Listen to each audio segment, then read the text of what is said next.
तान्त्रिक र आध्यात्मिक योग ध्यान ज्ञान समयको चर्चा गर्नेछौँ। यहाँहरू सबैलाई स्वागत छ गुरुदेव महाराज। स्वास्थ्य कैसा है अभी? माँ भगवती की कृपा है। अच्छा है। सर्वप्रथम नेपाल में आया कि इससे पहले आया था? बहुत बार प्राय प्रत्येक मास आता हूँ। मास 12 मास में 12 मास में नेपाल आते हैं? 12 मास लगभग। कभी एक मास में 2 बार भी आने हैं, ऐसा नहीं। अभी खास आपने प्रवचन में नहीं सुना तांत्रिक योग, ध्यान योग, मुद्रा योग। अभी विश्व में सब लोग तांत्रिक योग करते हैं, लेकिन ध्यान ज्ञान योग इसमें क्या फर्क है? देखिए, जो आध्यात्मिक अगर उसमें लें, भिन्न भिन्न मार्ग है ईश्वर प्राप्ति के, मोक्ष के। गंतव्य जो है सबका उद्देश्य ईश्वर प्राप्ति, मोक्ष, इष्ट सिद्धि, उसके भिन्न भिन्न मार्ग हो गए, मत हो गए। मुंडेर मतिर भिन्ना, मत से अलग अलग उसके मार्ग हो गए। तंत्र मार्ग है, तंत्र में भी बहुत सारा है। दक्षिण मार्ग है, वाम मार्ग है, उसके अंदर अद्वैत मार्ग है, संन्यास मार्ग है, आनंद मार्ग है, भक्ति मार्ग है। तो मार्ग हो गया। तंत्र क्या है? एक शिव और शक्ति का है, एक परंपरागत और अनुकूलन, एक संवैधानिक क्रियाशीलता है। वाम मार्ग मीन्स बामा स्त्री शक्ति। एक ग्रस्त जो पुरुष है, स्त्री है, उनके लिए वो सर्वोच्च एक साधन है तंत्र का, वाम मार्ग। तंत्र क्या है? एक सूक्ष्म क्रिया विज्ञान, स्थूल से सूक्ष्म। शिव और शक्ति का जो सूक्ष्म ज्ञान है, उस तत्व का ज्ञान है, वही तंत्र है, वही वाम मार्ग है। तंत्र मतलब कोई जादू या चमत्कार नहीं है जैसे लोग। यानी हम ऐसा छुट्टा रहे, तांत्रिक विधि कहते हैं नेपाल में, है ना? आपने दूसरा वजह जो ज्ञान प्राप्त करते हैं वो तांत्रिक है। तांत्रिक जो जादू टूना ये तांत्रिक नहीं। हम लोग को तांत्रिक जादू टूना के लिए ऐसा कहता है। सब लोग को दिमाग में ये बैठा था, लेकिन ये तांत्रिक फर्क है। मोक्ष देने वाला तांत्रिक र एक जादू टूना वाला दूसरा है। ये नहीं, इससे मोक्ष नहीं कराता है। मोक्ष नहीं कराता। जो तांत्रिक है विद्या, माँ भगवती की सबसे जो उच्च परमोच्च तंत्र का जो परमेश्वर है, वो महाशिव, आदिदेव महादेव, उनसे ही उत्पत्ति हुई। माँ शक्ति से ही और शिव से ही तंत्र का उत्पत्ति हुई। तो जो शिव और शक्ति का संवाद है, शिव और पार्वती का संवाद है, शिव स्वामी दत्तात्रेय का संवाद है, शिव रावण का संवाद है, तो उसमें तंत्र के जो सूक्ष्म तत्व हैं उनका बहुत विस्तार से वर्णन हुआ है। तंत्र क्या है? तो तंत्र एक आध्यात्मिक उन्नति है, एक नियमित एक जो गृहस्थ जीवन है उसको हम उसमें रहते हुए भी, उसको निर्वाह करते हुए भी हम मोक्ष या शिवत्व कैसे प्राप्त कर सकते हैं, वो मार्ग है तंत्र। अभी नेपाल के तपो भूमि है, हिमालय क्षेत्र, जहाँ ऋषि मुनिले तप गरेका क्षेत्र है। और नेपाल और भारत और हिमालय क्षेत्र, ये क्या फर्क है?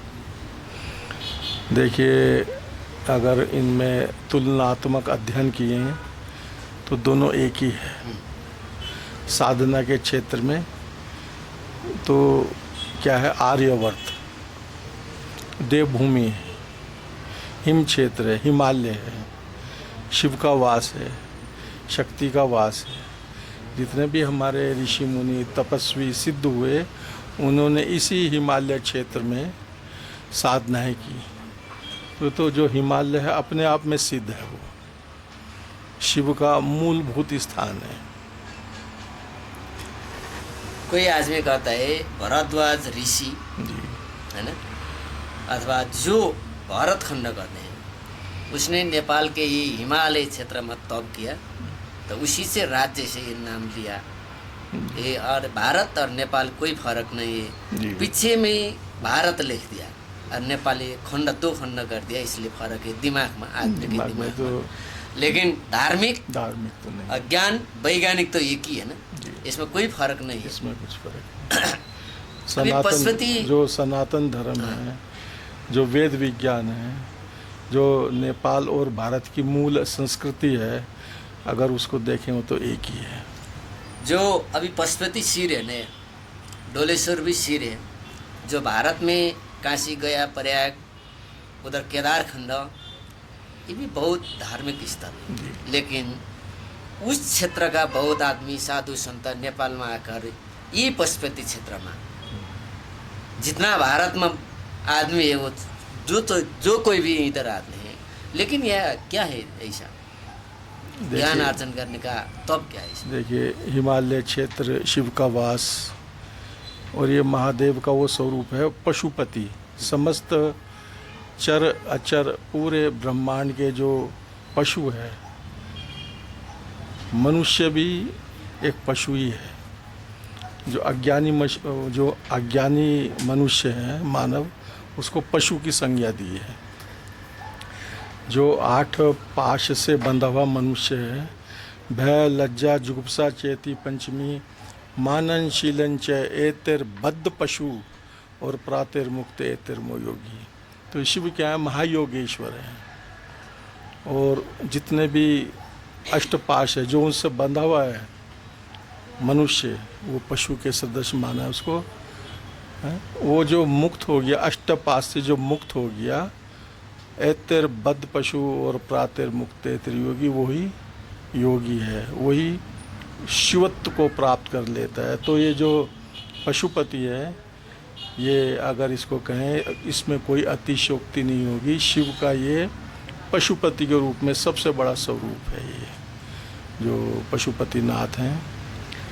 ऐसा भी शास्त्रों में वर्णन है, बहुत सारे तंत्र शास्त्रों में वर्णन है कि यदि कोई साधक मनुष्य गृहस्थ पशुपतिनाथ और केदारनाथ के दर्शन कर लेता है, तो संपूर्ण जितने भी ज्योतिर्लिंग हैं उनको उनके दर्शन का सौभाग्य फल प्राप्त हो जाता है, ऐसा भी वर्णन है।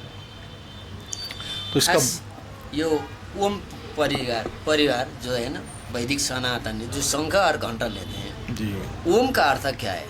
सब लोग ओम बोलते हैं, जी। ओम तो कोई नहीं छुटाते है ना, जी। देवी हो से भागवत हो, कोई भी में ओम कहते हैं। ओम। ये मूल मंत्र क्या है? ओम में क्या होता है? ओम क्या है? जैसे अब हम योग ध्यान में बसते हैं, पहली बार तो योग ओम, ये क्या है? ओम क्या है?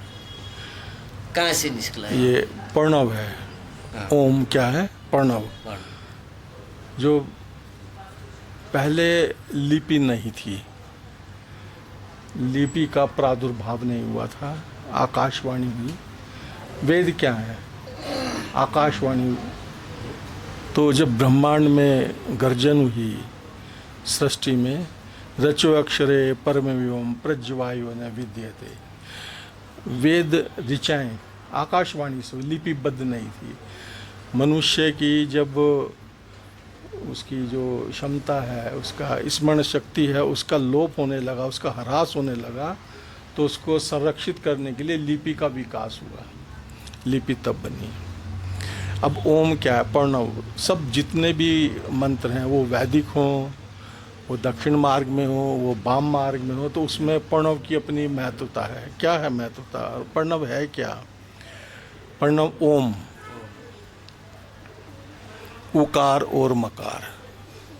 उकार क्या है? उमा। मकार क्या है?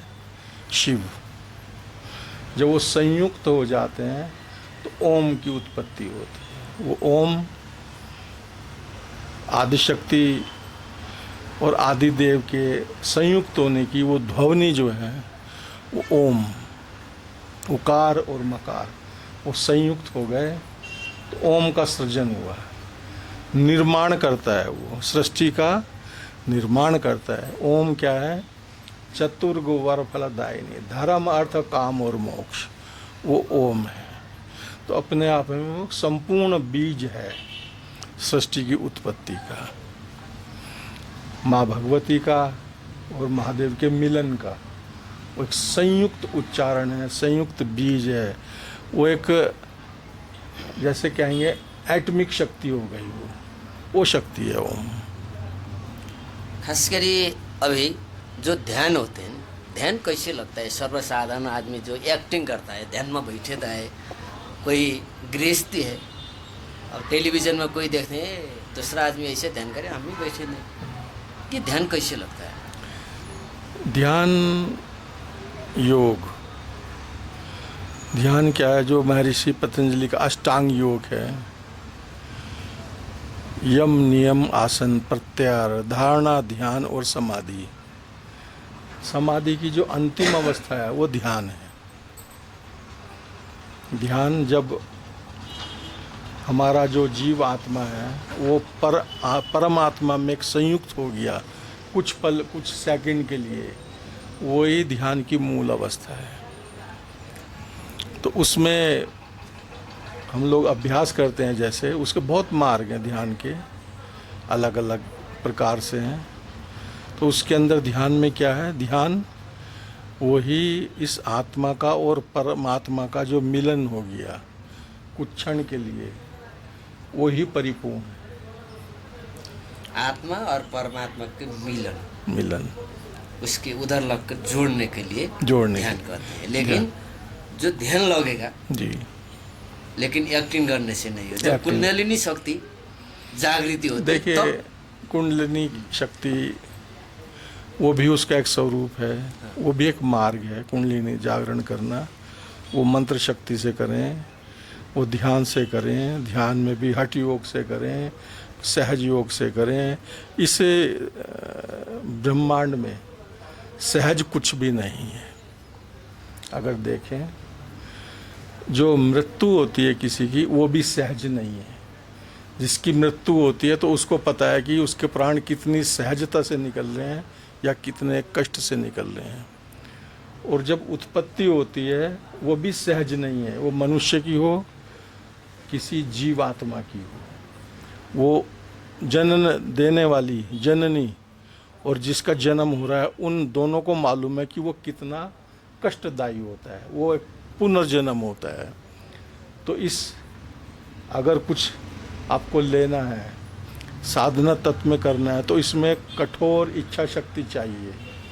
ये हठ योग है जीवन भी। यहाँ सहज कुछ नहीं है। जो सहजता से जिसको मिल रहा है उसके हजारों हजारों जन्मों का पुण्यों का फल है, वो पूर्वार्ध का फल है, वो इस जन्म का फल नहीं है। अगर आपको कुछ सहजता से मिल रहा है वो इस जन्म में बहुत सारे लोग हैं ऐसे कि उनको ईश्वर प्राप्ति हो गई, ईश्वर के दर्शन हो गए। वो इस जन्म का ये सब खेल परपंच नहीं है, वो जन्मों जन्मों का साधना का तत्व है। वो पूर्व जन्मों का संस्कार है। ये साधनाओं के लिए, ये ईश प्राप्ति के लिए कई कई जन्मों को लेना पड़ता है।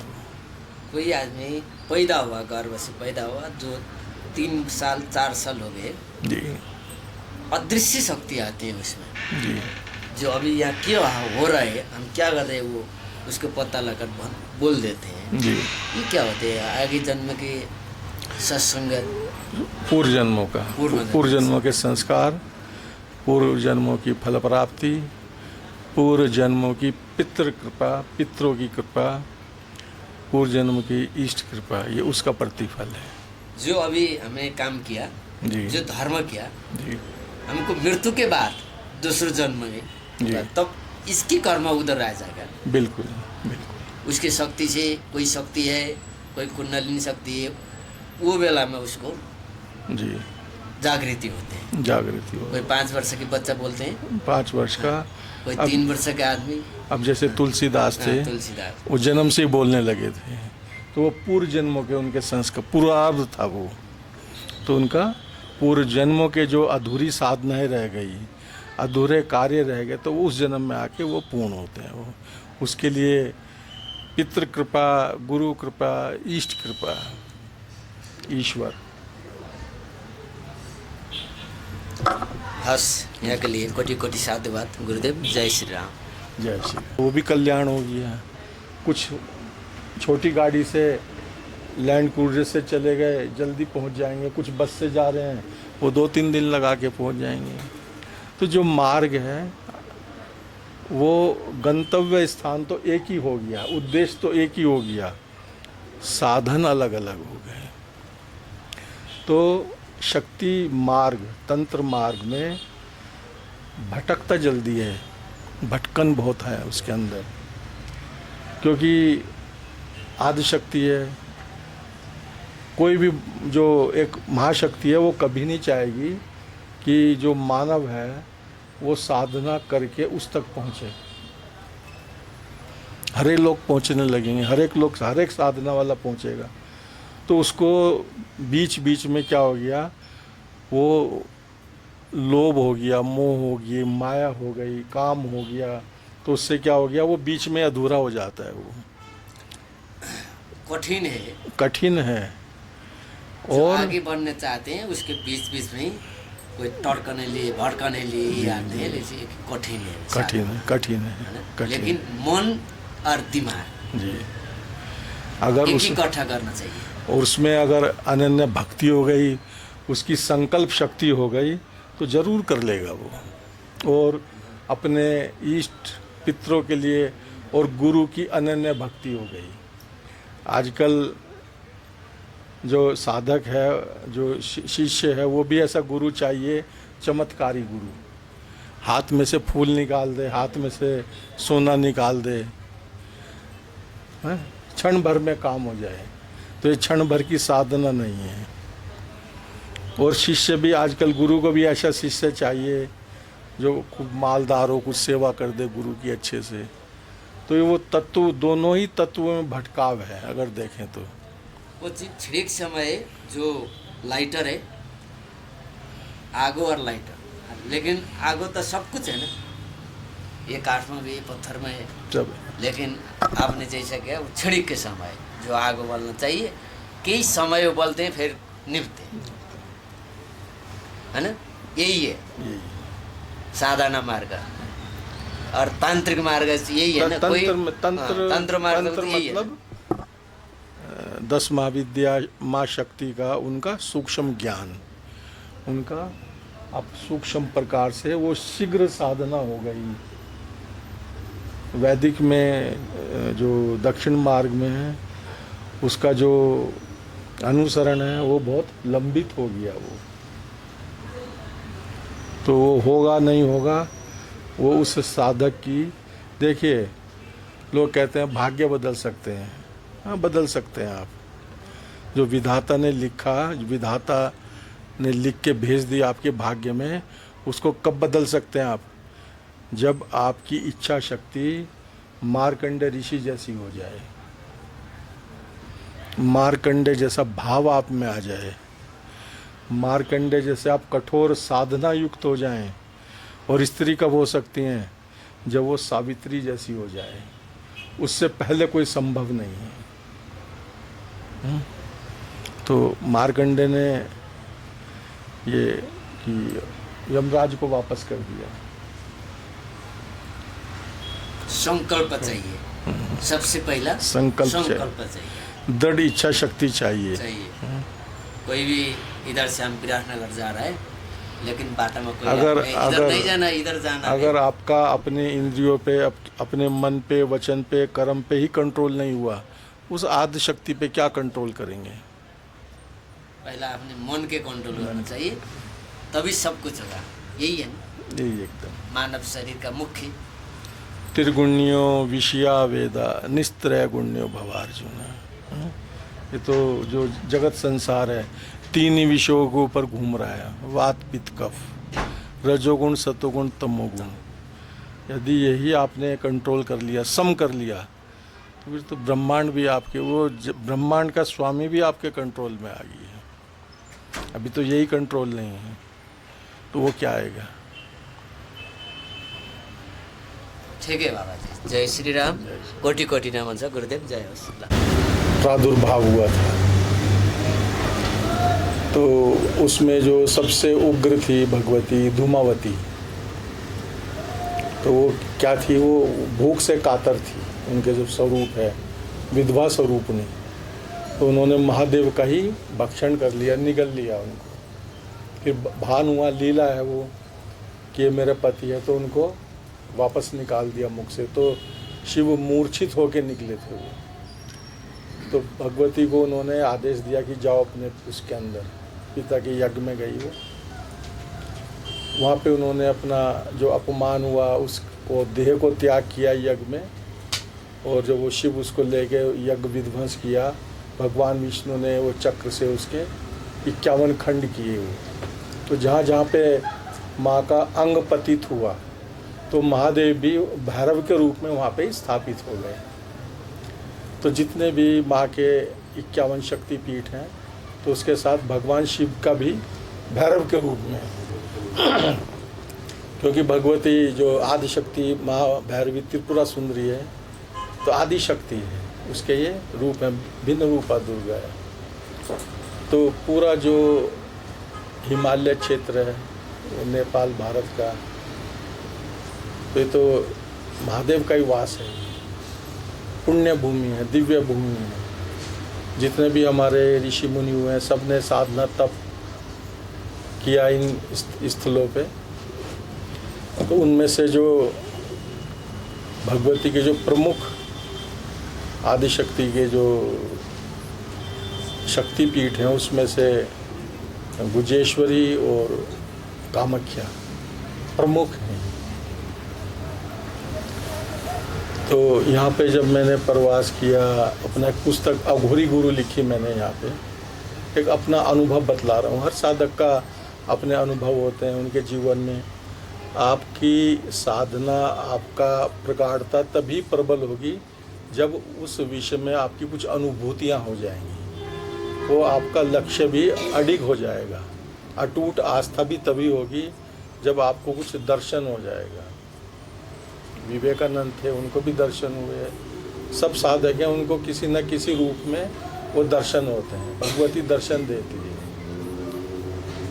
तो माँ का जब मैं पुस्तक लिख रहा था यहाँ पे, तो मैं सुबह ही माँ के इसमें पीठ में आता था यहाँ पे, सुबह अपना मंत्र जप अनुष्ठान करके, और उसके बाद में अपना वो पुस्तक लिखता था शाम तक। तो जो पुजारी लोग हैं दिन में, वो मुझे माँ का जो भोग है वो दे देते थे वहाँ पे। तो उसको लेके शाम तक मैं वो अपना लिख के, जब बंद होने का टाइम होता था तो मैं वहाँ से अपने रूम में चला गया उधर। तो एक दिवस में क्या हुआ, वो भोग का टाइम होता है वहाँ पे 1:30-2 बजे के आसपास। तो एक छोटी बच्ची आई, वो रोज़ आती थी मेरे पास में। तो मैं कुमारी को, क्योंकि मैं उसका माँ का उपासक हूँ भगवती का, तो मैं दिल से वो उससे स्नेह करने लगा था बच्ची से। तो उसके लिए कुछ फल, कुछ भी उसको वो करता था। तो वो मेरे पास आई, करीब 12:30-1 का टाइम होगा, कि बाबा ये भोग ले लो। तो मैंने वो भोग ले लिया। तो मैं सोचने लगा, तो इसमें माँ का सिंदूर और फल, वो फूल भी लगा हुआ है, तो आज भोग जल्दी कैसे हो गया, अभी तो शायद टाइम नहीं हुआ।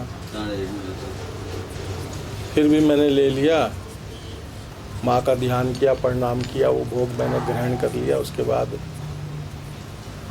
शाम को जब मैं जाने लगा, तो मैंने पुजारी से कहा कि वो आज जल्दी भोग लगाए क्या आप लोग? कह रहे ओहो गुरु, हम तो भोग देना ही भूल गए आपको। मैंने कहा नहीं, वो बच्ची आई थी, मुझे भोग दे के गई। तो बोले कि गुरु कौन बच्ची? मैंने कहा जो आती है यहाँ पे। वो कहने लगे वो तो 3 दिन से बहुत बीमार है, उसको तो ज्वर है, उसका तो अभी उठने लायक हिम्मत नहीं है। तो मेरा शरीर में ऐसा अनुभूति हुआ, जब भी वो पल क्षण मुझे ध्यान आते हैं, अभी भी आते हैं, तो मुझे अजीब अनुभूति होती है उसकी। मैं उसको मिलने भी गया, देखने 2 दिन बाद, तो बीमार थी वो। ऐसी बहुत सारी घटनाएं हैं जीवन की जो भगवती के प्रति, ईश्वर के प्रति आपकी आस्था को दृढ़ करती हैं। यही जीवन का सार है मेरे हिसाब से। तो बलि आ गई, ग्रहण हो गया, संक्रांति हो गई, पुण्य काल हुआ, तो उसमें उनका पुष्करण करना पड़ता है। मुद्रा का जो मंत्र होते हैं, मुद्रा काल, तो वो फलीभूत, तत्काल फलीभूत होती हैं वो। जैसे मुद्रा नहीं करने से जितना फल प्राप्त होते हैं वह फल नहीं प्राप्त होता है। जैसा वही मैंने बतलाया आपको। खाली मुद्रा अगर प्रदर्शन करेंगे तो फल फलीभूत नहीं होगी जब तक उनके मंत्र नहीं होंगे आपके पास। खाली बंदूक लेके चलेंगे और उसमें गोली नहीं है, बारूद नहीं है, तो उसका कोई औचित्य नहीं है। वो बंदूक क्या है, निरर्थक है वो, जब तक उसमें गोली नहीं डली हुई है। तो मुद्राओं का अलग अलग प्रयोग है। षट कर्म की मुद्राएं अलग होती हैं, वाम मार्ग में, विष्णु पूजा में भी मुद्राएं हैं, शिव पूजा में भी मुद्राएं हैं, और सबसे ज़्यादा जो मुद्राओं का प्रचलन है वो वाम मार्ग में आदिशक्ति की, भगवती के जो 10 महाविद्या, उनकी मुद्राएं भी अलग अलग हैं। काली कुल की मुद्राएं अलग अलग हैं, श्री कुल की मुद्राएं भी अलग अलग हैं, कुछ सामान्य होती हैं। तो उनके आपको, क्योंकि शिव ने पूरा विधान कीलित कर दिया था, उनको मालूम था कि कली काल में जो तंत्र है इसका दुरुपयोग ज़्यादा होगा। जो पापी हैं, दुष्ट जन हैं, वो उसको संहारक के रूप में करेंगे प्रयोग, तो उन्होंने उसको कीलित कर दिया। तो उन्होंने शिव पार्वती संवाद है, शिव दत्तात्रेय संवाद है, तो उन्होंने उन मुद्राओं का उत्कीलन भी किया, मंत्रों का भी उत्कीलन किया है। तो शिव का एक स्वरूप है सावरनाथ, आपने सुना होगा सावर मंत्र। तो वो गुरु और शिष्य की वार्तालाप परंपरा है एक तरह से, माँ भगवती के साथ, स्वामी कार्तिक, दत्तात्रेय और रावण के साथ। तो गुरु मुख से निकला हुआ वाक्य मंत्र में, वो मंत्र है अपने आप में है? तो वो कहाँ बैठ के किया था उन्होंने, वो भी कामाख्या में बैठ के किया था। तो उसका जो कामाख्या से लगभग 150-200 किलोमीटर पे एक जगह म्यांग है, नाम सुना होगा आपने, म्यांग। तो जो सावर मंत्रों का प्रचलन हुआ वो वहीं से हुआ। उसको कामरूप, कामाख्या देवी कामरूप, तो भगवती का जो स्वरूप है वहाँ पे, उसकी वो मुद्राएं अलग अलग, कहीं पे 16 मुद्राएं हैं, कहीं 54 मुद्राएं हैं, और 108 मुद्रा तक का वर्णन है उसमें, पर सब मंत्रों के साथ।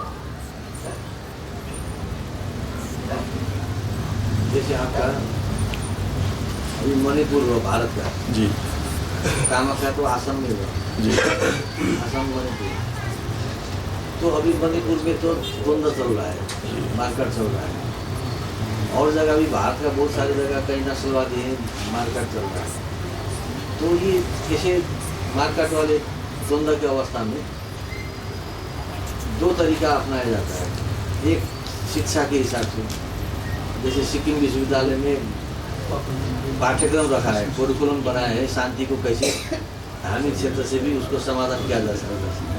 लेकिन तंत्र के हिसाब से नहीं है, साधना के हिसाब से। तो साधना के हिसाब से भी तो अगर कामाख्या को जागृत करके, विंध्यवासिनी को जागृत करके, काली को जागृत करके, नर्थ ईस्ट का समस्या हो या कई दूसरे समस्या को समाधान करने के लिए कुछ उपाय कभी किए कि नहीं? किसने?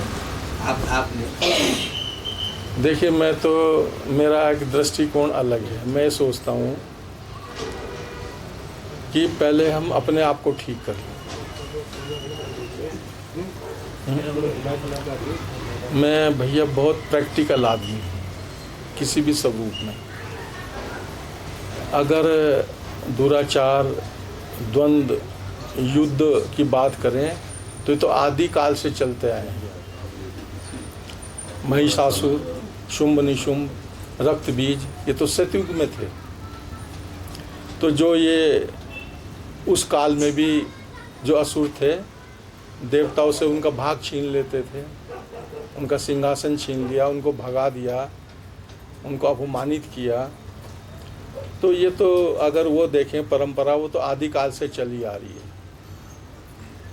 तो वो तो एक संपूरक चीज हो गई। उसके बिना तो जो सात्विक भाव है वो भी अपूर्ण है, अगर तामसिक नहीं होगा वो। त्रिगुण्यो विषया वेदा निस्त्रय गुण्यो भवार्जुन।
पाशुपत क्षेत्र लगायत यहाँको यो तन्त्रभूमिको रूपमा लिन्छ। हुन त उहाँ तान्त्रिक गुरुको रूपमा हामी चिर परिचित छौँ र विश्वमा भरि नै उहाँले जुन ज्योतिष वास्तुदेखि लिएर जुन योगदेखि लिएर सबैमा उहाँले जुन पोख्त हुनुहुन्छ र त्यसमा सिद्धता हासिल गर्नुभएको छ र त्यसको चाहिँ केही कुरा केही अंश हामी लिउँ भन्ने भावले चाहिँ आज हामीले जुन यो भारतवाद सांस्कृतिक सम्वर्धन केन्द्र नेपाल र लाइफ रिसर्च एन्ड पब्लिक प्रणालीको तर्फबाट जुन यो गौरवमय यो कार्यक्रम भएको छ र यस्ता कार्यक्रमहरू चाहिँ हामीले हुन त विभिन्न पाशुपत क्षेत्रमा हामीले विभिन्न धर्मगुरुहरू विभिन्न वरिष्ठ व्यक्तिहरू यहाँ आइरहेको हामी पाउँछौँ भने यहाँ पनि हाम्रो सिद्ध महात्मा र गुरुहरू हामी पाउँछौँ र उहाँहरूलाई कमसेकम यो सानै हलमा हामी सानै रूपमा भए पनि जुन यो गौरवमय कार्यक्रम आज भएको छ यसरी कार्यक्रम निरन्तर रहोस् र यसरी कार्यक्रम हामी हामी सबै मिले भने हामीले केही न केही यहाँ हामीले केही न केही उहाँहरूबाट गुरुबाट केही आशीर्वचन सुन्छौँ र उहाँहरूका कुराहरू र उहाँका जुन मार्गदर्शनबाट हामीले पनि केही ज्ञान र यो तन्त्र र जुन अरू जुन आध्यात्मिक कुराहरू हासिल गर्न सक्छौँ होला। त्यस कारणले आजको यो जुन सानो समयमा र जुन यो कार्यक्रम यो बृहत कार्यक्रम यो हामी यति छौँ तर यो ठुलो कार्यक्रम आयोजना भएको छ र गुरुजीले जुन एक वचनमा हाम्रो निमन्त्रणा स्वीकार गरेर उहाँले जुन यो समय दिनुभयो यसको लागि हामी मुरी धन्यवाद छौँ उहाँप्रति हृदयदेखि नै धन्यवाद। अभिलाषित संकल्प के साथ यहाँ साधना करता है। साधना मतलब साधना ही करता है वो। अब लोगों ने इसको धार्मिक पर्यटन भी हो गया है, पर मैं तो एक साधक हूँ। मैं साधना के दृष्टिकोण से तो उसका जो लक्ष्य है, जो अभिलाषित संकल्प है, कभी वो निरर्थक नहीं गया। ऐसे ही माँ दक्षिण काली है, ऐसे ही गुहेश्वरी माता है। माता गुहेश्वरी नेपाल का सबसे बड़ा ये शक्तिपीठ हो गया, माँ का मूलाधार हो गया, ये माँ का बुद्ध स्थान है। ऐसे ही भारत में जो कामाख्या देवी हैं वो भी शक्तिपीठ है, विश्व का सबसे बड़ा शक्तिपीठ में आता है। माँ गुजेश्वरी भी नेपाल का सबसे बड़ा शक्तिपीठ है। आदि शक्ति, महाभैरवी, त्रिपुरा सुंदरी, माँ भगवती, गुहेश्वरी। तो मेरा जो अपना अनुभव है, भगवती की जो महिमा है, उसकी लीला है, वो अपरंपार है। उसका हम कुछ जो कितना भी वर्णन कर लें वो उसको पूर्ण नहीं है वो। तो ऐसे ही माँ दक्षिण काली है। तो मैंने यहाँ बहुत यहाँ पे प्रवास किया है, साधना की। तो मेरा अपने बहुत अनुभव हुए हैं यहाँ पर।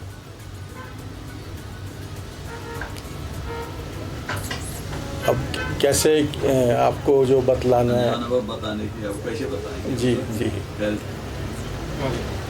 ठीक है, पूछते तो हम लोग पूछ लेते हैं आपको। जी अब जिज्ञासा जैसे आप, जैसे मैं जिज्ञासा रखता हूँ, जी। तो आप कामाख्या का साधक हैं, गुहेश्वरी और दक्षिण काली सब नेपाल से शिव से जुड़े हुए हैं। जी हम भी विन्ध्यवासिनी, विन्ध्याचल विन्ध्यवासिनी का जी। गंगाम तीन मूर्तिम पटिकम हनुमंतम चकारियम वंदे शास्त्रभुजाम संभम विन्ध्येशन विन्ध्यवासिनी। हम लोग भी विन्ध्य क्षेत्र में रहकर विन्ध्यवासिनी का भी साधन है। तो विन्ध्याचल का विन्ध्यवासिनी का साधना और नेपाल के गुहेश्वरी दक्षिण काली का साधना, तो हम लोग कैसे तुलना